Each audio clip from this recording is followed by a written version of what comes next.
మొన్న మాట్లాడిన మాటలకి అధికార పార్టీ నుంచి కొంతమంది మిమ్మల్ని తీవ్ర స్థాయిలో కౌంటర్ ఇచ్చిన పరిస్థితి ఉంది.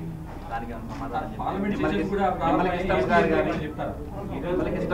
మిగతా వాళ్ళు కానీ మాట్లాడారు. సార్ పార్లమెంట్ సమావేశాలు ప్రారంభమైనాయి కదా, ఏపీ ఎంపీకి స్పెషల్ స్టేటస్ గురించి పోరాడాలని మళ్ళీ ఏమైనా మీరు అప్పీల్ చేసేటటువంటి అవకాశం ఉంది? వాళ్ళు మొండికెత్తేసారు కదండి. వాళ్ళు మొండికెత్తిన వాళ్ళతో నేనేం మాట్లాడాను?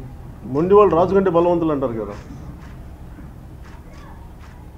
మరి వాళ్ళు అంత మొండికెత్తి వాళ్ళు మేము రాజుల కంటే బలవంతులు అని చెప్పినప్పుడు మరి ప్రజల తాలూకు మొండితనం చూపించాల్సి వస్తుంది. అంతే.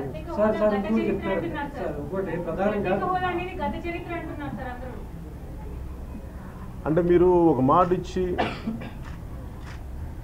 అంటే మీరు అంటే నా ఉద్దేశం ఎట్లా ఉందంటే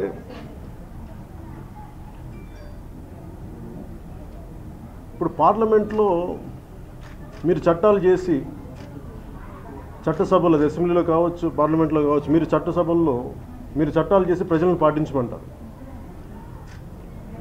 వాళ్ళు మాటిచ్చి మేము వెనక్కి వెళ్ళిపోతే ప్రజలు ఎలా నమ్ముతారు వాళ్ళని? ప్రజలు ఎందుకు పాటించాలి?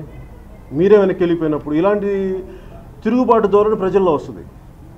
ఎందుకంటే నాయకులు ఎలాగా చట్టసభల్లో ప్రవర్తిస్తారో ప్రజలు దాదాపు అదే క్యారెక్టర్ తీసుకుంటారు.